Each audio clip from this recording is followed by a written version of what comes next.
पेश करते हैं हिमाचल प्रदेश की प्रमुख खबरें। मुख्यमंत्री सुखविंदर सिंह सुक्खू ने भारतीय जनता पार्टी पर एक बार फिर जबरदस्त निशाना साधा है। मुख्यमंत्री सुक्खू ने आज प्रेम कुमार धूमल को हराने पर भी हमीरपुर जिला में बड़ा बयान देते हुए कहा कि जिस प्रकार से जिस षड्यंत्र से प्रेम कुमार धूमल को हराया गया वह हमीरपुर जिला में अब तक की सबसे बड़ी क्षति, सबसे बड़ा नुकसान है। उन्होंने कहा कि बीते 5 साल में जिला के विकास में कोई काम नहीं हुआ। जयराम ठाकुर ने धूमल साहब को कमजोर करने का पूरा प्रयास किया। यही वजह थी कि जयराम ठाकुर की सरकार ने धूमल के होने के कारण हमीरपुर के विकास पर रोक लगा दी। उन्होंने ये भी कहा कि जयराम ठाकुर ने हमीरपुर से कोई मंत्री नहीं बनाया। धूमल 2017 में मुख्यमंत्री घोषित किए गए थे, लेकिन उसके बावजूद उन्हें साजिश के तहत हराया गया। बड़ी बात सीएम सुक्खू ने कही कि भाजपा के तमाम वे लोग इस षड्यंत्र में शामिल थे जिन्होंने वर्तमान सरकार को गिराने की साजिश रची है। यानी कि इशारों में सुखविंदर सिंह सुक्खू ने यह कहा कि प्रेम कुमार धूमल और मेरे शत्रु एक ही हैं, एक ही शत्रु हैं जो सरकार को गिराने का षड्यंत्र रच रहे थे और उन्होंने धूमल साहब को हराने का भी षड्यंत्र रचा था। मुख्यमंत्री ने ये तमाम बातें आज हमीरपुर विधानसभा क्षेत्र के बलोहा, घार, दोरोग, खग्गल व धनेड़ में कांग्रेस उम्मीदवार डॉक्टर पुष्पिंदर वर्मा के पक्ष में चुनाव प्रचार करते हुए कही। उन्होंने कहा किसी ने सोचा भी नहीं होगा कि हमीरपुर जैसे छोटे से जिला से दूसरी बार मुख्यमंत्री बनेगा, लेकिन कांग्रेस ने पहली बार निचले हिमाचल को तरजीह देते हुए यहां से मुख्यमंत्री बनाया। उन्होंने कहा जब सरकार को गिराने की कोशिश की गई तो शिमला, कांगड़ा, सिरमौर, कुल्लू व ऊना के 2, चंबा इत्यादि जिलों के 34 विधायक चट्टान की तरह मेरे साथ खड़े रहे। उन्होंने कहा कि भारतीय जनता पार्टी के प्रत्याशी आशीष शर्मा ने इस्तीफा क्यों दिया, ये एक बार फिर बड़ा सवाल उठता है। उन्होंने कहा कि वे निर्दलीय विधायक थे, अगर कांग्रेस सरकार में उनके कामकाज नहीं हो रहे थे, उनकी पूछ नहीं हो रही थी, तो वे भाजपा के साथ मिलकर विपक्ष में बैठ सकते थे, लेकिन इस्तीफा देने की क्या जरूरत थी। अगर वे पहले काम नहीं करवा पाए तो क्या गारंटी होगी कि अगर इस बार जनता उन्हें चुनाव जिताती है तो अब उनके काम हो जाएंगे। क्योंकि सीएम सुक्खू ने कहा कि हिमाचल प्रदेश का मुख्यमंत्री तो मैं ही हूं, 3.5 साल तक राज्य में हमारी सरकार है और गलती से भी अगर आशीष शर्मा विधायक बन गए तो उनके काम फिर नहीं होंगे, क्योंकि काम तो मैंने ही करने हैं। इसलिए उन्होंने जनता से आह्वान किया कि कांग्रेस के उम्मीदवार डॉक्टर पुष्पिंदर वर्मा को वोट देकर विजय बनाएं। उधर देरा विधानसभा क्षेत्र में चुनाव पूरी तरह से ये मुकाबला रोचक होता जा रहा है। सीएम सुक्खू ने भाजपा वोट बैंक पर सेंधमारी की है। भाजपा के कुछ दिग्गज नेताओं को भी अंदर खाते अपने साथ मिलाने में कामयाबी हासिल की है और कई ऐसे होशियार सिंह के मजबूत गढ़ थे जिसमें सेंधमारी की है, लेकिन भाजपा ने भी विषात जबरदस्त तरीके से बिछा दी है। पार्टी काडर को संभालने के लिए पार्टी के अध्यक्ष राजीव बिंदल खुद चुनावी रण में डट गए हैं और बड़े स्तर पर भाजपा ने यह रणनीति बनाई है कि होशियार सिंह अपनी वह पुरानी टीम संभालेंगे जिनके बलबूते पर उन्होंने 2 बार देरा के रण से चुनाव जीता है और भाजपा का जो काडर वोट है उसे होशियार सिंह के लिए शिफ्ट करने के लिए, होशियार सिंह के पक्ष में खड़ा करने के लिए डॉक्टर बिंदल चुनावी रणनीति बनाएंगे। इसी कड़ी में उन्होंने डेरा जमा दिया है देरा में और माना जा रहा है कि पार्टी के एक कार्यकर्ता को डॉक्टर बिंदल उनसे संपर्क साधते हुए उन्हें भाजपा के साथ, उन्हें होशियार सिंह के साथ चलाने का पूरा प्रयास कर रहे हैं। होशियार सिंह की पत्नी भी पूरी तरह से एक्टिवेट हो गई है और महिला वोट बैंक पर जबरदस्त तरीके से सेंधमारी कर रही है। उधर भाजपा के वरिष्ठ नेता एवं धर्मशाला के विधायक सुधीर शर्मा ने कांग्रेस सरकार और सुक्खू सरकार की अफसरशाही को निशाने पर लेते हुए कई संगीन आरोप लगाए हैं। कई बड़े आरोपों में उन्होंने आईएएस अफसरों पर घेराबंदी की और बड़े स्तर पर उन्होंने ये कहा है कि आईएएस अफसरों के खिलाफ करप्शन के बहुत सारे ऐसे डॉक्यूमेंट्री एविडेंस है, ऐसे कई दस्तावेज हैं जो कि उन्हें मिल चुके हैं और बड़ा जल्द ही इस बारे बारे में केंद्रीय एजेंसियां उनके खिलाफ कार्रवाई करने वाली हैं। सुधीर शर्मा ने कहा कि कांग्रेस सरकार घोटालों के नए कीर्तिमान स्थापित कर रही है। हिमाचल प्रदेश मार्केटिंग बोर्ड में 7 करोड़ से ज़्यादा की लागत के एक डिजिटलाइजेशन टेंडर को लेकर भी उन्होंने सवाल खड़े किए। उन्होंने कहा कि इस टेंडर को लेकर व्यापक स्तर पर भ्रष्टाचार के प्रमाण मिले हैं। मार्केटिंग बोर्ड के एमडी इस टेंडर को दोबारा करवाने की बात फाइल पर लिख चुके थे, लेकिन कृषि सचिव और चेयरमैन मार्केटिंग बोर्ड ने टेंडर को अवार्ड कर दिया। यानी कि सेक्रेटरी ने जिस प्रकार की रिकमेंडेशन दी थी उसे इग्नोर करके टेंडर को नियमों को ताक पर रखकर टेंडर को अवार्ड कर दिया गया। अवार्ड करने का फैसला भी टेंडर कमेटी के कई सदस्यों और अध्यक्ष की अनुपस्थिति में हुआ। यह प्रकरण एक बहुत बड़े घोटाले को अंकित करता है। सुधीर शर्मा ने कहा, टेंडर अवार्ड करने में राज्य सरकार के स्थापित वित्तीय नियमों की जबरदस्त तरीके से अनदेखी हुई। मार्केटिंग बोर्ड और चेयरमैन एक मत न होने के कारण टेंडर कॉल एमडी ने किया था, लेकिन अवार्ड इसे चेयरमैन ने कर दिया। अब कंपनी ने एग्रीमेंट कौन करेगा, इस पर दुविधा खड़ी हो गई है। सुधीर शर्मा ने कहा कि इससे भी बड़े गंभीर बात यह है कि इस टेंडर के लिए 14 मई 2024 को कमेटी की बैठक में कुल 4 आवेदकों में से 3 को नॉन क्वालिफाइड घोषित कर दिया गया था। इसी में से एक फर्म को अंतरित टेंडर अवार्ड कर दिया गया। प्री क्वालिफाइड स्टेज पर ही टेंडर कमेटी ने एमडी की अध्यक्षता में फाइल पर रीटेंडरिंग के लिए लिखा था, लेकिन उनकी अनुपस्थिति में चेयरमैन ने खुद ही मार्केटिंग बोर्ड दफ्तर आकर प्रेजेंटेशन ली और अधूरी कमेटी के नंबर दिए। इसके आगे की प्रक्रिया पूरी कर दी गई। इससे भी 4 में से 2 ही फर्में क्वालिफाई हुई और एमडी ने फिर रीटेंडरिंग के लिए लिखा। एक तर्क रेट में वेरिफिकेशन का भी दिया गया। जिस कंपनी को टेंडर दिया गया उसके 6 करोड़ 72 लाख रुपए लागत है, जबकि दूसरी कंपनी ने इसी काम को 14 करोड़ 4 लाख में लागत भरी थी। टेंडर अवार्ड 29 जून 2024 को हुआ और 1 जुलाई को इस कंपनी ने मार्केटिंग बोर्ड को फिर रिप्रेजेंट किया, उनका जीएसटी अलग कर दिया जाए। इसे भी एक दिन के भीतर मान लिया गया। सुधीर शर्मा ने कहा कि ऐसे ही पर्यटन निगम द्वारा एडीबी फंडिंग में बन रहे के खिलाफ यहाँ पर काफ़ी भ्रष्टाचार के कई दस्तावेज प्राप्त हो चुके हैं और सूचना ये है कि भाजपा ने तमाम केंद्रीय एजेंसियों को भी ये सारा रिकॉर्ड भेज दिया और उसमें जांच करने की गुहार लगाई है और साथ ही आरटीआई के माध्यम से अब दूसरे बोर्ड कॉर्पोरेशन में भी इस तरह का रिकॉर्ड खंगाला जा रहा है। बहरहाल लंबे समय से फंसी जेबीटी और टीजीटी की भर्ती को केंद्रीय चुनाव आयोग से हरी झंडी मिल गई है। टीजीटी जेबीटी के कुल 2150 पदों को भरने की राज्य सरकार ने केंद्रीय चुनाव आयोग से अनुमति मांगी थी। ये अनुमति इन विधानसभा चुनावों में नहीं बल्कि जब लोकसभा का जनरल इलेक्शन हुआ था उस दौरान मांगी गई थी, लेकिन अब केंद्रीय चुनाव आयोग ने हिमाचल प्रदेश सरकार को इसकी हरी झंडी दी है। राज्य चुनाव अधिकारी मनीष गर्ग ने कहा कि इसकी परमिशंस केंद्रीय चुनाव आयोग से आई है। सरकार को भर्ती शुरू करने की हमने परमिशन दे दी है। 1122 जेबीटी पदों पर रिजल्ट भी निकलेगा। 29 पदों को छोड़ जेबीटी की बैच वाइज भर्ती भी कर दी जाएगी, उनकी नियुक्ति भी दे दी जाएगी। वहीं 1128 टीजीटी के भी स्टेशन अलॉट कर दिए गए हैं। मार्च महीने से तमाम कैंडिडेट्स अपनी नियुक्तियों का इंतजार कर रहे थे और केंद्रीय चुनाव आयोग से मिली सी हरी झंडी के तुरंत बाद शिक्षा मंत्री रोहित ठाकुर, जो कि विदेशी दौरे पर चल रहे हैं लेकिन उम्मीद है कि कल सुबह वापस आ जाएंगे, और इलेक्शन कमीशन से मिली इस हरी झंडी के तुरंत बाद शिक्षा मंत्री ने 5 जुलाई यानी कि परसों सुबह सचिवालय में अपने अफसरों की बैठक बुलाई है। इस भर्ती के अलावा, क्योंकि टीजीटी जेबीटी की तो भर्ती की सिर्फ अब अपॉइंटमेंट होनी है, इसके लिए बाकायदा स्टेशन भी अलॉट कर दिए गए हैं, लेकिन इसके अलावा दूसरे मुद्दों पर भी फैसला होगा, जिनमें एनटीटी भर्ती पर, क्योंकि जो प्रपोजल डिपार्टमेंट से आया सरकार की डायरेक्शन पर, उसके तहत एनटीटी की भर्ती आउटसोर्स से होगी। 10,000 रुपये वेतन मिलेगा। 2 साल का मान्यता प्राप्त संस्थान का डिप्लोमा लिया जाएगा। इसके अलावा इसकी भर्ती इलेक्ट्रॉनिक कॉर्पोरेशन करेगी, यानी कि फिर ठेके पर भर्ती होगी, आउटसोर्स से भर्ती होगी, ठेकेदार टीचर्स को सैलरी देगा।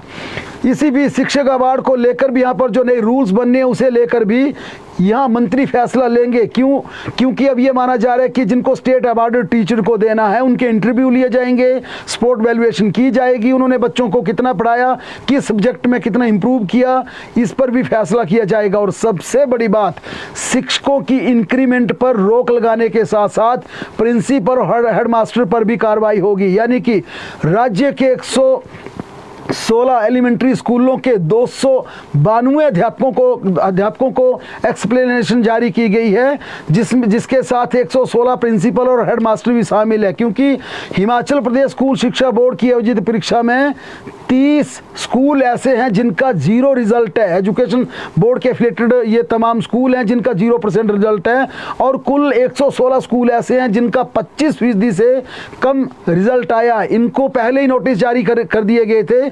अब इन टीचर्स के नोटिस के रिप्लाई आने लगे हैं, लेकिन इसके रिप्लाई से एजुकेशन डिपार्टमेंट संतुष्ट नहीं है। जिनके रिप्लाई आ रहे हैं बिल्कुल संतुष्ट नहीं है। लिहाजा ये फैसला लिया गया है कि हिमाचल प्रदेश के अध्यापकों के जिनके रिजल्ट 25% से कम है, 1 साल की इंक्रीमेंट इनकी रोक दी जाएगी। हेडमास्टर और प्रिंसिपल्स को जिनके पहले भी रिजल्ट ठीक नहीं आए थे उन्हें, क्योंकि पहले उन्हें वार्निंग दी गई थी, इस बार उनके खिलाफ इससे भी कड़ी कार्रवाई होगी। लेकिन अगर ये पहली बार ऐसा हुआ है तो उन स्कूल्स के प्रिंसिपल हेडमास्टर्स को वार्निंग लेटर के साथ छोड़ दिया जाएगा और अगले साल उनकी इंक्रीमेंट काटने का प्रावधान कर दिया जाएगा। ये बड़े स्तर पर, और इस पर भी शिक्षा मंत्री ने जो परसों बैठक बुलाई है, इस पर डिस्कशन होगी कि कितने टीचर्स की इंक्रीमेंट रोकने के ऑर्डर विभाग ने लिखित रूप से जारी कर दिए हैं। 817 GOIT 817 की बात करें तो 15 जुलाई से पहले इसका रिजल्ट घोषित कर दिया जाएगा। राज्य चयन आयोग के चेयरमैन RK पुर्थी ने कहा कि 15 जुलाई से पहले इसकी रिक्वेजिशन सरकार को भेज दी जाएगी। यानी कि जो लंबे समय से एक करीब 3-4 सालों से इस भर्ती के रिजल्ट का इंतजार कर रहे थे, उनके लिए जरूर राहत की सांस है। क्योंकि जो मामले विजिलेंस के विचाराधीन है, उतनी पोस्टों को होल्ड करने के तहत ये सैद्धांतिक रूप पर फैसला लिया था कि बाकी रिजल्ट डिक्लेयर कर दिया जाए। हिमाचल प्रदेश के पटवारियों के लिए फिर थोड़ी सी एक बड़ी खबर है, क्योंकि लंबे समय चल रहा था पटवारियों का स्टेट कार्डर बना दिया जाए, फिर यह तय हुआ कि इनके लिए ट्रांसफर की पॉलिसी बना दी जाए कि पूरे प्रदेश में पटवारियों को कहीं भी बदल दिया जाता है। लेकिन अब राज्य सरकार ने यह मन बना लिया कि हिमाचल प्रदेश के पटवारी कानूनगों का स्टेट कार्डर बना दिया जाएगा, और इसके लिए बाकायदा राजस्व विभाग को प्रपोजल तैयार करने के आदेश जारी कर दिए हैं और कहा है इसी महीने की कैबिनेट की बैठक में इसका एजेंडा आएगा। चुनावों के बाद मुख्यमंत्री सुखविंदर सिंह सुक्खू कैबिनेट की बैठक करेंगे और इसमें पटवारी कानूनगों को स्टेट कार्डर बनाने का पूरा मसौदा कैबिनेट में लाकर इसे अप्रूव कर दिया जाएगा।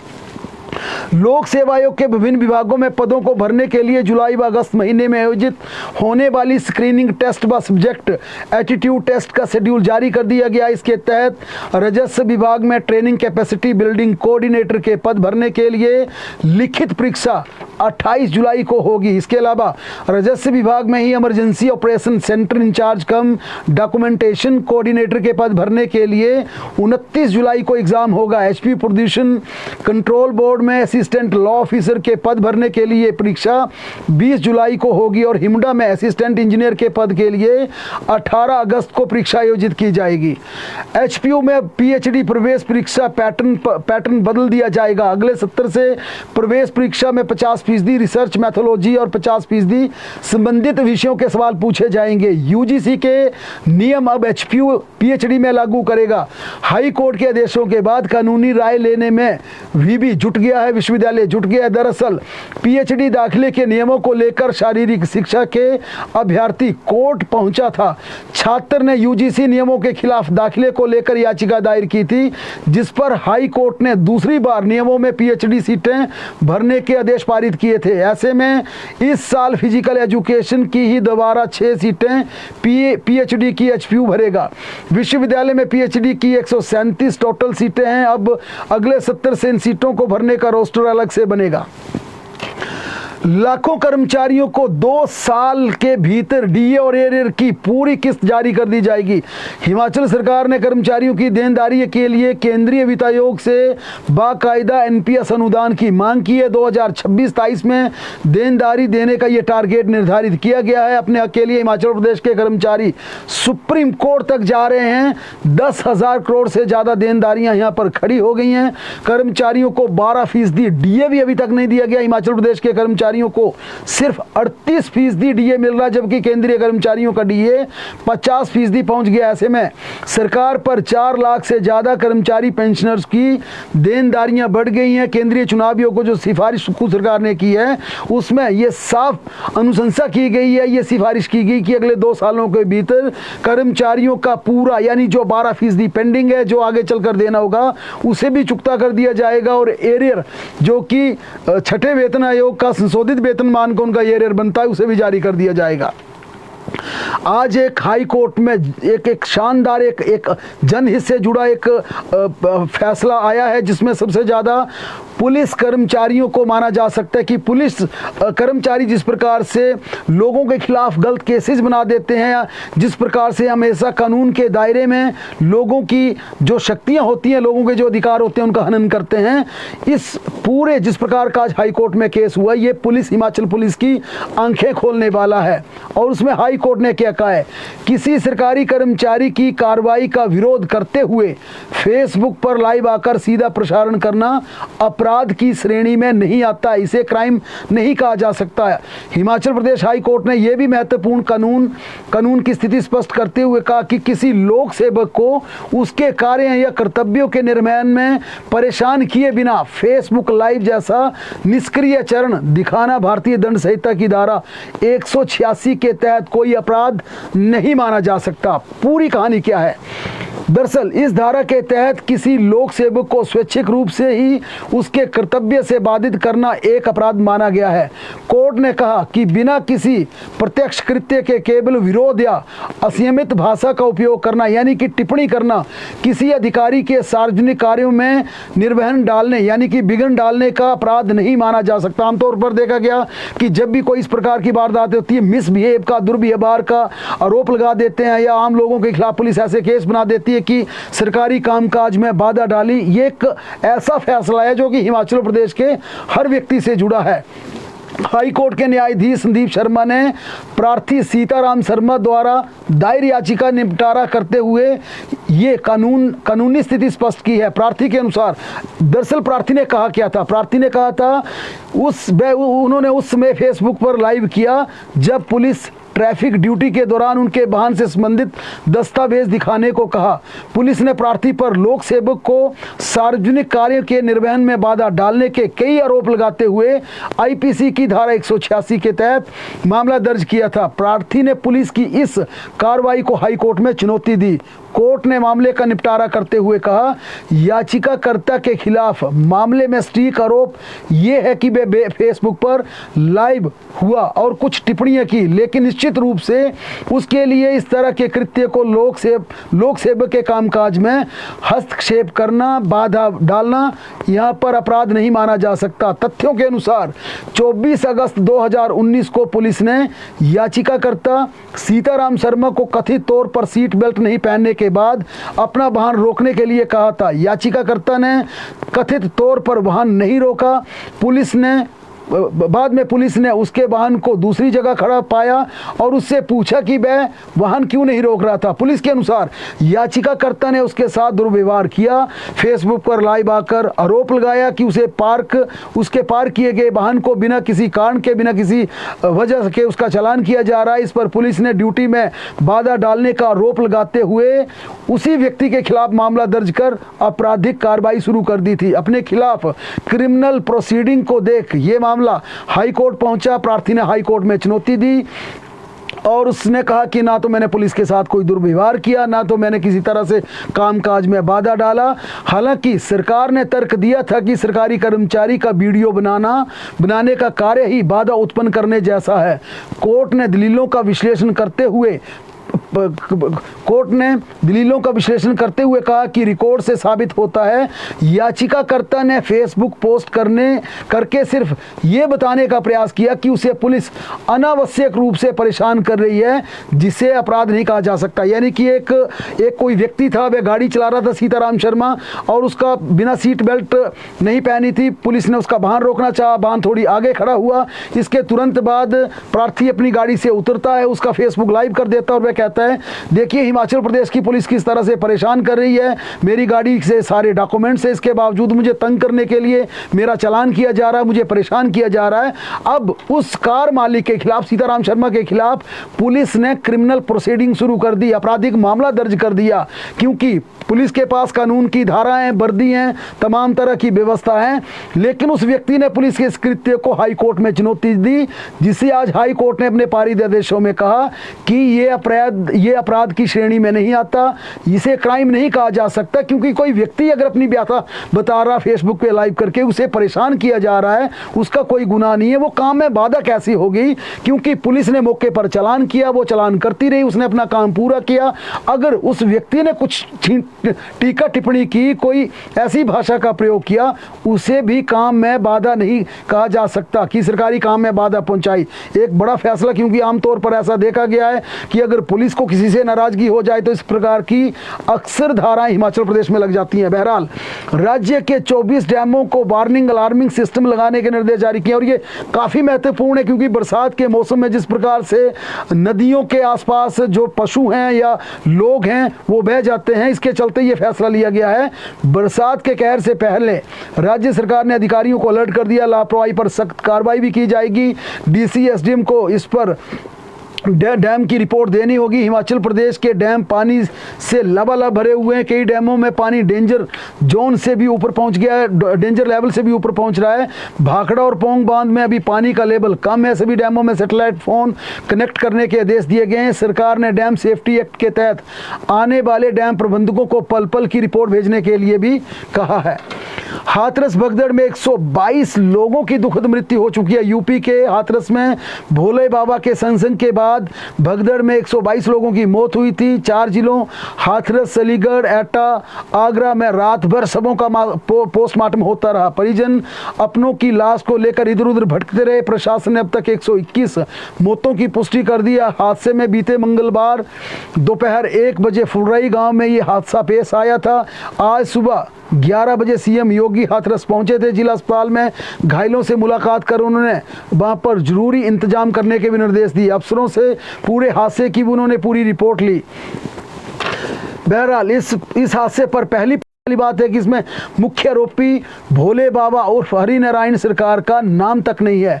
हादसे के बाद इस बाबा ये अंडरग्राउंड माना जा रहा है। पुलिस रात भर उसकी तलाश करती रही, छापेमारी करती रही।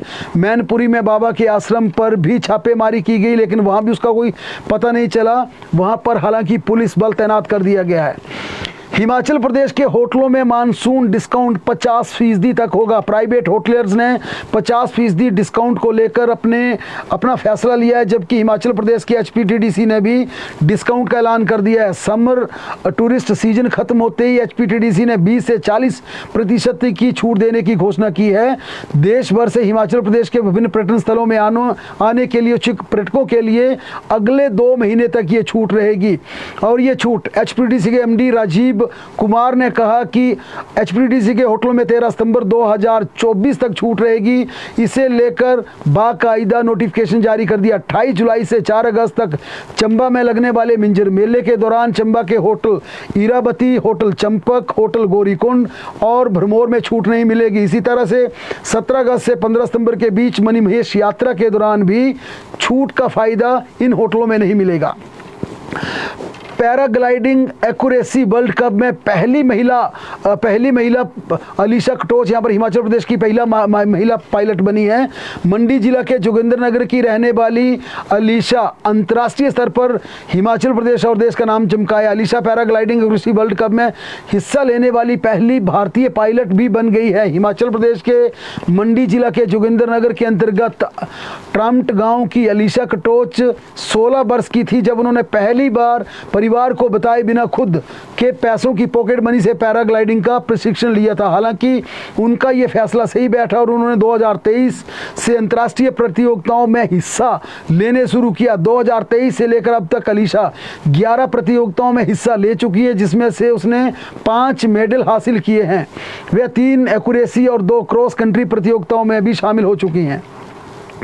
नंगलभूर में सुरक्षा बल की वर्दी में दिखे संदिग्ध। पंजाब सीमा से सटे इंदौरा क्षेत्र के साथ लगते नंगलभूर बाजार में जलंधर पठानकोट राष्ट्रीय राजमार्ग पर एक गन्ना जूस विक्रेता के पास 3 व्यक्तियों ने जूस पिया जो कि सीमा सुरक्षा बल की वर्दी में थे, लेकिन उनका हुलिया सुरक्षा बलों जैसा नहीं था। इसकी सूचना मिलते ही पंजाब के पठानकोट जिला से पुलिस और हिमाचल जिला के नूरपुर से पुलिस बल तैनात कर दिया गया। सुरक्षा एजेंसियों को अलर्ट कर दिया गया।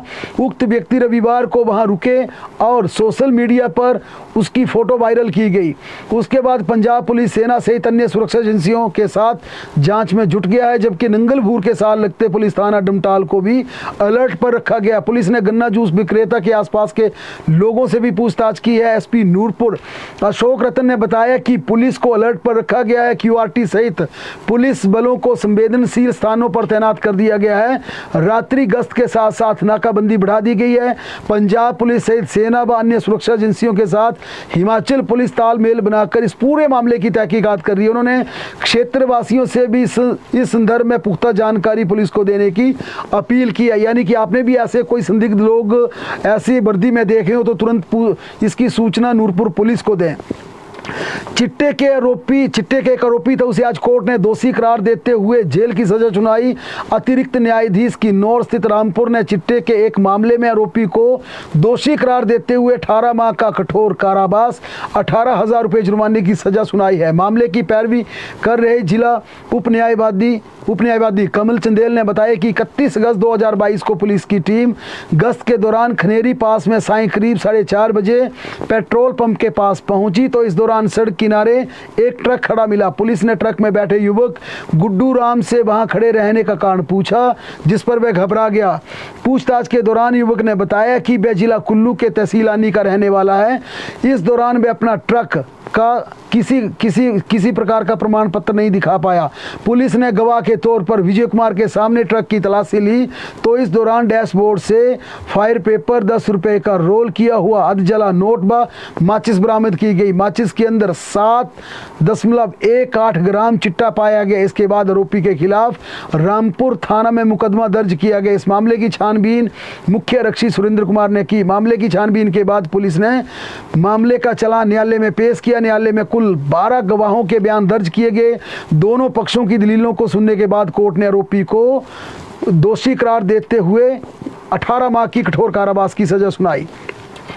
बिलासपुर जिला में एक विवाहिता गायब हो गई है। रविवार शाम से लापता बताई जा रही बबीता कुमारी को लेकर अब जबरदस्त तरीके से डीसी, एसपी और तमाम पुलिस अधिकारियों के पास पंचायत के लोग पहुंच रहे हैं, क्योंकि पंचायत धानकोटी के उप प्रधान ब्रह्मानंद या वहां की बीडीसी के पंचायत प्रतिनिधि एसपी ऑफिस पहुंचे, डीएसपी के पास पहुंचे और उन्होंने कहा कि बबीता कुमारी रविवार से शाम से गायब है, उसे कोई अता पता नहीं है और पुलिस से गुहार लगाई गई है कि उसे तलाश करने में मदद की जाए। मंडी में भारी बारिश, सिराज घाटी में फिर जबरदस्त तबाही। मंडी जिला के कई इलाकों में बीती रात को भारी बारिश हुई। मंडी के कटोला में रात भर 154 मिलीलीटर और पंडोह में 106 mm बारिश दर्ज की गई। इससे ब्यास नदी और सुकेती खड्ड का जलस्तर बढ़ गया है। भारी बारिश के कारण चंडीगढ़ मनाली नेशनल हाईवे पर पंडोह के समीप लैंडस्लाइड हुआ। इसकी चपेट में कैंची मोड़ पर सड़क किनारे 4-5 दिन से खड़ा ट्रक आ गया। लैंडस्लाइड के बाद हाईवे 1 वे हो गया। पहली ही भारी बारिश से पंडोह NHAI द्वारा हाल ही में लगाया गया डंगा भी धंस गया। इससे सड़क से फिर बंद होने के कारण इससे एक बार फिर इस हाईवे के बंद होने का खतरा पैदा हो गया है। सिराज घाटी में भी जगह जगह लैंडस्लाइड से भारी नुकसान हुआ। सिराज में एक बाइक और एक गाड़ी के नाले में मलबे में दब जाने की सूचना है। मंडी जिला के उत्तरशाल क्षेत्र की पंचायत कटोला के सामुदायिक स्वास्थ्य केंद्र का भवन भी खतरे की जद में आ गया है। भारी बारिश से भवन के आगे लगा डंगा भी धंस गया। दूसरी तरफ मंडी के प्रासर जाने वाली सड़क बागी में भारी बारिश के चलते क्षतिग्रस्त हो गई है। भारी बारिश के बाद मंडी जिला की 62 सड़कें और 126 बिजली के ट्रांसफार्मर ठप पड़ गए हैं। यहाँ पर हिमाचल प्रदेश में मानसून धीमा चल रहा है, लेकिन इसने अब धीरे धीरे रफ्तार पकड़ने शुरू कर दी है। 4 से 7 जुलाई के बीच अनेक स्थानों पर भारी बारिश होगी। मौसम विज्ञान केंद्र ने इसके लिए येलो अलर्ट जारी कर दिया। 8 और 9 जुलाई को हिमाचल प्रदेश में फिर मानसून धीमा पड़ जाएगा। जुलाई माह के दूसरे सप्ताह के बाद ये रफ्तार पकड़ने शुरू करेगा।